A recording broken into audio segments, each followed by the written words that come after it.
Video kan.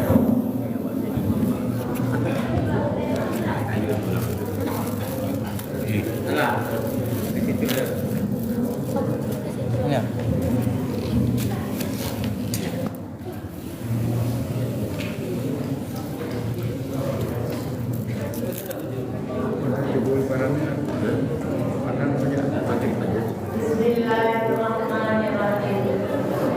Assalamualaikum warahmatullahi wabarakatuh.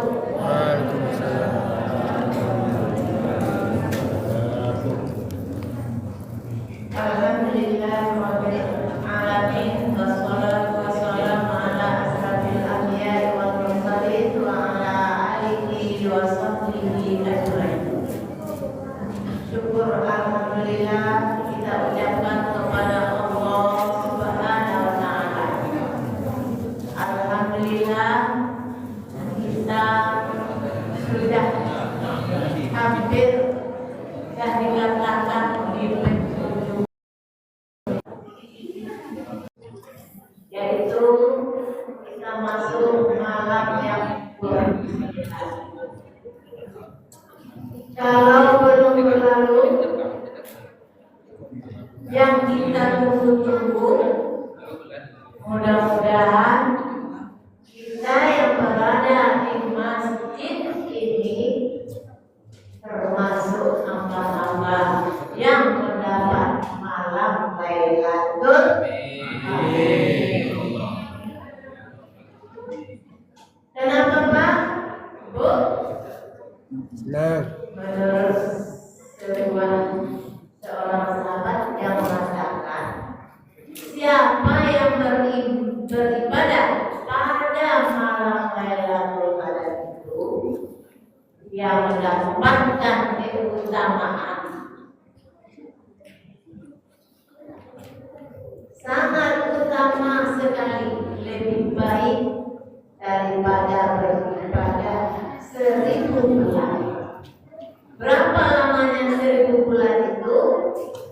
83 tahun 4 bulan.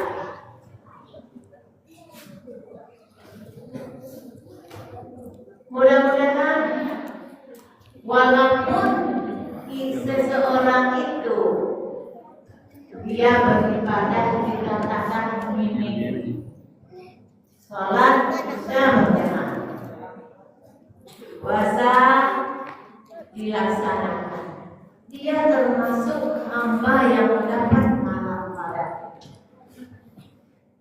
Walaupun itu ibadahnya minim, sholat isya berjamaah, apalagi kalau dia menegakkan malam ibadah itu, yaitu dengan iktikaf. Mungkin para ustaz dan ustazah sudah menyampaikan bagaimana meraih malam Qadar. Jadi kita harus berjuang Pak Bu. Kita yakin kalau kita beribadah selama bulan Ramadan ini, kita dapat malam Lailatul Qadar. Nah, jadi ini masih ada kesempatan kita 2 hari lagi. Memang di dalam hadisnya malam Lailatul Qadar itu yaitu 10 malam terakhir, yaitu malam ganjil. Tapi yang pastinya itu baik Allah yang menentukan. Kenapa Allah merahasiakan malam Lailatul Qadar itu dan ditentukan tanggal berapanya? Itu pasti ada rahasianya. Kalaulah Allah menentukan malam Lailatul Qadar itu, tentulah umatnya itu akan beribadah hanya 1 malam itu yang lebih biasa. Jadi dengan adanya rahasia Allah itu, maka umat Islam yang beriman dia beribadah semaksimal mungkin selama 1 bulan penuh. Menurut Quraisy, kalau Anda ingin mendapatkan malam qadar, jauh sebelumnya sudah dipersiapkan. Mulai ada doanya, mulai kita berharap doa kepada Allah dipertemukan dengan bulan Sya'ban, Rajab, Sya'ban, Ramadan. Baik. Salawat dan salam kita kirimkan kepada Nabi Muhammad Sallallahu Alaihi Wasallam dengan ucapan Allahumma sholli ala Sayyidina Muhammad wa ala ali Muhammad. Dengan kita berselawat kepada baginda Rasulullah, mudah-mudahan kita semua ini mendapatkan syafaat dari beliau. Karena pada waktu itu tidak ada yang bisa memberikan syafaat kepada kita, hanya pertolongan Allah dan syafaat Nabi Muhammad. Baiklah, untuk judul kita ini Pak Bu yang saya hormati, mudah-mudahan jamaah Masjid Al-Mukarramah semuanya dimuliakan Allah. Amin. Hamba-hamba insan-insan kamil, yaitu insan yang sempurna. Judul tausiah kita yaitu adab safar mudik lebaran. Jadi Pak, Bu, kita ini hidup mulai dari bangun tidur sampai tidur lagi, bangun lagi, itu semua ada aturan oleh Allah. Jadi kita ini hidup dalam peraturan Allah. Kalau kita melakukan taat kepada peraturan yang dibuat oleh Allah, insya Allah kita akan selamat. Apa adat kita safar itu? Safar itu adalah dalam perjalanan menuju kampung kita. Silaturahmi itu tentu kita pergi pulang kampung, tiada lain, tiada bukan tujuannya itu bersilaturahmi. Kita merantau mencari nafkah, maka kebiasaannya kita berbagi kegembiraan dengan orang tua kita, keluarga kita, maka pergilah kita ke kampung halaman kita. Nah, ini pun ada adabnya. Apa adab yang pertama? Kalau kita melakukan adab-adab itu, insya Allah kita akan selamat sampai tujuan. Nah, ini kalau kita berjalan berpergian, safar. Kalau Bapak punya mobil, apalagi mobilnya mobil mewah, hanya sendiri dalam mobil. Menurut kisah itu perjalanan setan, rasanya kan kasar, Pak. Perjalanan setan katanya. Memang dalam agama ini tegas-tegas saja. Oh berdua, masih perjalanan setan. Bertiga, itu baru perjalanan yang baik. Tentu ada rahasianya. Coba kita bayangkan. Kalau Bapak sendiri bawa mobil mewah, baru buka kulit, nampak sama orang. Orangnya tentu udah jelas orang yang ada niat buruknya. Ini mobil mewah, tengok-tengok rupanya disusul orangnya sendiri. Timbullah niat Jadi kejahatan itu datangnya karena ada kesempatan. Tuh. Jadi jangan sampai sendiri pergi mudik lebaran. Kalau berdua, seandainya ada musibah, sakit misalnya, siapa yang akan tinggal, siapa yang akan pergi? Misalnya minta pertolongan. Kita berdua, satu sakit, kalau pergi terpaksa ditinggalkan, maka pekerjaan perjalanan itu lengkapnya berbeda.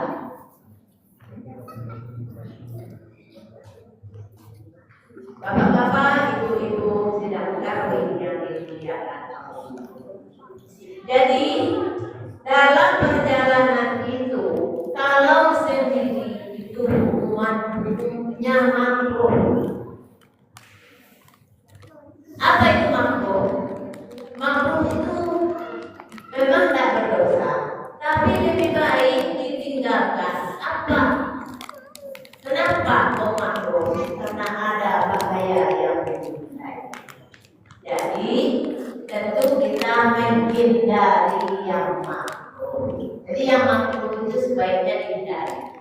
Hal-hal yang makruh sebaiknya dihindari. Kebalikan dari sunnah. Kalau sunnah dikerjakan mendapat pahala, tapi kalau tidak dikerjakan rugi.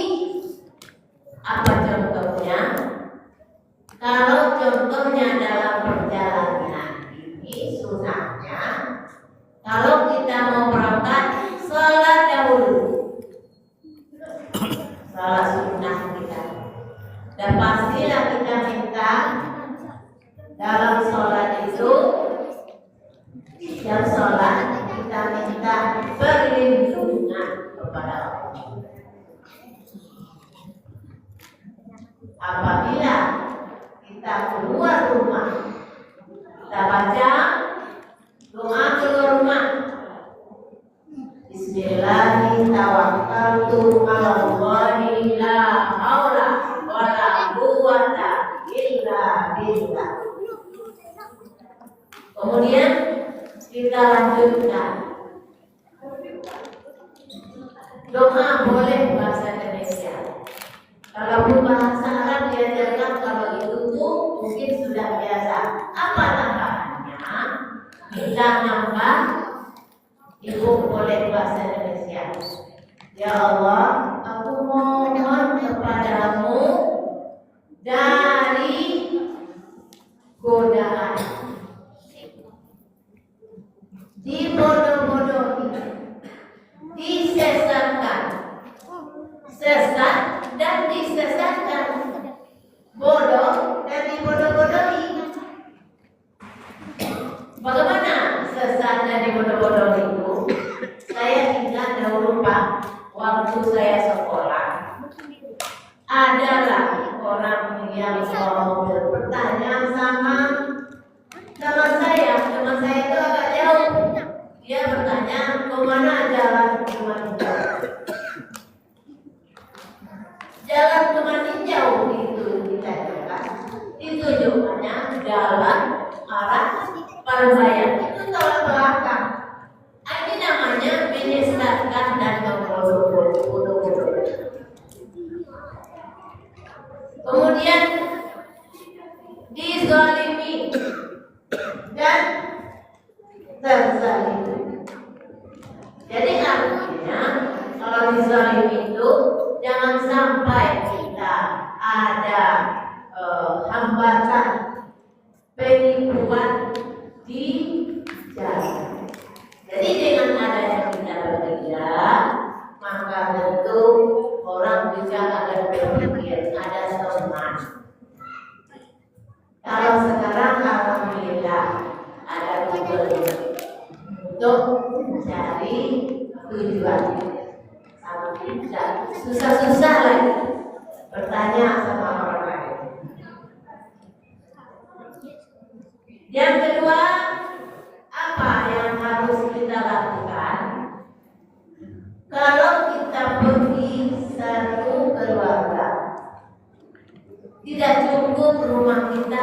kunci saja Pak Bu. Kenapa? Sekarang ini orang sudah luar biasa. Dikunci pun bisa juga. Maka hendaklah kita minta izin kepada tetangga. Artinya apa? Kita minta izin sama tetangga. Tetangga tahu kita pulang kampung. Maka seandainya orang ada yang mendekat ke rumah kita, tentulah tetangga kita akan memperhatikan ini adalah orang tamu tak diundang. Maka cepat dikasih tahu apakah itu RT ataupun RW. Sekarang ini pencuri, pejangan bukan alat saja. Siang hari pun mereka melakukannya. Bermacam-macam alasannya. Dekat rumah saya dahulu dia berlaku seolah-olah jadi tukang servis. Kawan, apa TV? Kalau dibawa TV-nya, mau dibawa ke bengkel. Jadi mainannya dia sama bagaimana caranya bisa jadi apabila kita masih tahu sama tetangga kita, tentulah cepat pertolongan. Maka oleh sebab itu kita harus berbuat baik kepada tetangga.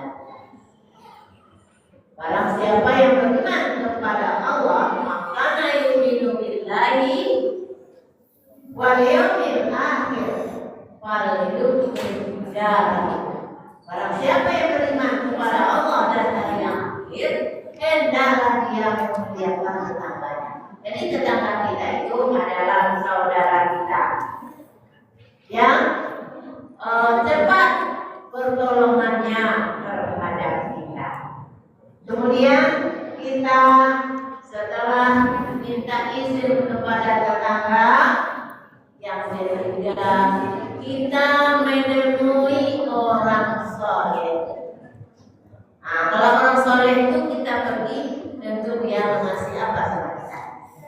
Nah, nasihat. Kalau kita dalam perjalanan, kita ingatlah Allah, berzikir. Kalau jalan kita menanjak, kita baca Allahu Akbar. Kalau menurun, kita baca Subhanallah. Jadi apabila hamba Allah itu ingat kepada Allah, Allah akan melindunginya. Malah sebaiknya lagi, saya lupa tadi, kita dalam perjalanan itu sesudah membaca doa keluar rumah, bacalah ayat kursi. Siapa yang membaca ayat kursi, dia berangkat dari rumah, maka malaikat akan mengembangkan sayapnya. Berapa panjangnya sayap malaikat itu? Itu kalau dikembangkannya dari timur ke barat. Begitulah malaikat itu. Untung aja malaikat itu tidak makhluk nyata, makhluk gaib. Jadi setelah kita minta izin dalam perjalanan, maka kita berangkat. Awal berangkat itu kita langsung berpikir, ingat kepada Allah. Kalau misalnya kita mau berangkat, waktu sholat sudah datang. Misalnya kita berangkat jam 1 siang. Sholat kita dulu, sholat zuhur. kalau tujuan kita mau ke Padang atau mengikuti azan orang, kita sholat asar boleh boleh dikasar. Kasar itu artinya dipendekkan, 4 dari 2. Salat apa yang boleh dikasar itu? Salat yang 4, yaitu zuhur, asar, isya. Tuh yang boleh dikasar. Tidak boleh kita salat zuhur. Nah, supaya kita tak berhenti. Nah, langsung aja jamak asar. Kita masih di Pekanbaru di rumah kita. Tujuannya supaya tidak berhenti di jalan. Kalau lapar perut nanti makanan ada, nasi ada, di mobil ada. Menurut kita seperti itu. Tapi menurut syariat tak boleh. Tak boleh Bu. Kalau kita masih di dalam rumah kita mau berangkat, kita tak boleh menjamak. Jadi beribadah itu harus ikuti syariat, bukan menuruti kemauan kita, bukan mereka-reka. Harus ada aturannya. Tidak boleh.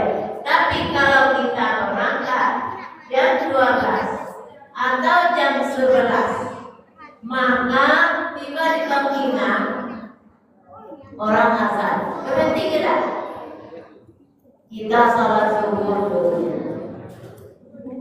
Salat zuhur diambil 2 rakaat, namanya qasar, 2 rakaat. Artinya memendekkan 2 rakaat. Selesai salat asar, kita berniat selesai salat zuhur, kita berniat melaksanakan salat asar. Itu namanya jamak takdim. Jadi kalau misalnya waktu sholat itu sebelum kita sholat sebelum waktunya, itu namanya jamak takdim. Kalau sesudahnya, misalnya kita di masjid itu langsung nanti jamak, boleh. Waktu asar baru sampai di masjid yang kita dulu. Berarti kita kan belum sholat zuhur tuh. Maka kita jamak takbir. Dikasar juga. Jadi memang Allah ini para memberikan rukhsah. Apa itu rukhsah? Keringanan. Tapi tidak boleh diringan-ringankan di dalam perjalanan. Kecapean. Perjalanannya apa? Kalau muter-muter kita timbul cari baju. Wah, itu lama juga. Nah, karena mau beli baju ibu, cari baju anak, beli baju bapak, kita lama nih. Karena di rumah ini jamaah dan kita tidak boleh. Jadi berapa lamanya kita boleh menjamak dalam perjalanan, yaitu 83 km. Kalau jalannya itu kurang dari itu tidak boleh. Bapak-bapak, ibu-ibu sidang tahu yang dimuliakan. Kemudian kalau kita dalam perjalanan berdoa, apa yang akan kita lakukan? Jadi memang kita ini diperintahkan berdoa dan berdoa. Betul tak Bu? Pak, mau tidur baca doa, bangun tidur baca doa, mau makan baca doa. Apa doanya mau makan? Ayo anak ibu, apa doanya? Allahumma barik lana Selesai berkat doa juga? Iya, apa doanya? Alhamdulillahilladzi at'amana wa saqana wa ja'alana minal muslimin. Siap sholat berdoa? Iya. Masuk tempat mandi berdoa? Iya. Kenapa kita disuruh berdoa? Karena doa itu adalah senjatanya orang. Apapun doa, kita menginginkan sesuatu doa. Jadi orang yang suka berdoa, hidupnya tenang, sudah minta sama Allah, sudah berserah diri kepada Allah, sudah minta, tapi tidak cukup doa, harus diiringi dengan usaha. Di dalam perjalanan, maka berdoa kita. Apa doa yang kita inginkan? Karena ada 3 doa yang tidak akan tertolak. Yang pertama, doa seorang yang dizalimi. Jadi hati-hati menzalimi orang. Kalau orang yang dizalimi berdoa kepada Allah, meskipun doanya itu buruk, dikabulkan oleh Allah. Jadi hati-hati, jangan sekali-kali menzalimi orang. Mengambil hak orang. Kalau pinjam uang tidak cukup, maaf mau puasa, minta maaf mau lebaran. Dan hutang, ada itu. Minta maaf boleh, tapi hutang harus dibayar. Yang kedua yaitu doa musafir. Apa misalnya doa ibu kepingin cepat dipanggil naik haji, berdoa. Ibu kepingin anaknya sukses ujian, berdoa. Apapun doanya. Tapi kalau belum dikabulkan, jangan putus asa, karena Allah itu akan mengabulkan doa kita tepat. Apa kebutuhan kita? Kemudian yang ketiga yaitu doa orang tua kepada anaknya, terutama doa yang umum. Jadi hati-hatilah kita sebagai orang tua, jangan sampai mendoakan anak yang buruk. Cepat dikabulkan Allah. Kenapa Allah kabulkan? Orang tua sudah bersusah payah mendidik anaknya. Anak itu dengarkan. Jangan sampai kita membuat orang tua kita jengkel. Tahu jengkel? Nah, kalau orang tua kita jengkel, orang tua kita itu kan bukan manusia yang sempurna. Didoakannya kita, maka kita akan celaka. Mau celaka? Mau celaka kan? Ada. Jadi baik-baik kita buat orang tua kita itu senang sama kita. Nah, orang tua kalau ada anak kita agak degil-degil, doakan. Misalnya dia boros belanjanya, wah, mudah-mudahan kamu ini jadi orang kaya, banyak uang, pandai jadi uang, sebab kamu banyak besar belanjanya. Jadi artinya di doa kita itu yang baik-baik aja. Kemudian jangan sampai kita, apalagi seorang ibu meneteskan air mata melihat tingkah anaknya. Jadi bersabar dan bersabar. Yang keempat yaitu berdoa ketika kembali dalam perjalanan. Jadi ketika kembali dalam perjalanan, kita sampai di tempat kembali, kita berdoa. Apa doa kita? Silakan. Mudah-mudahan Allah akan mengabulkan doa. Bapak-bapak, ibu-ibu sedang tarawih yang dimuliakan, yang tidak kalah pentingnya, kita setelah kembali dalam perjalanan, Alhamdulillah perjalanan kita berjalan dengan lancar. Bersyukur dan berdoa kepada Allah. Karena tanpa perlindungan Allah pastilah perjalanan kita itu berada. Kenapa? Karena banyak terjadi kadang-kala musibah yang dalam perjalanan itu. Entah kendaraan yang rusak, entah jatuh. Jadi kita disuruh oleh Allah selalu mengingat Allah di mana saja kita berada. Bapak-bapak, ibu-ibu sedang terlihat Allah. Demikianlah tausiah kita pada malam hari ini. Mudah-mudahan bermanfaat untuk kita semua. Wabillahi taufiq wal hidayah.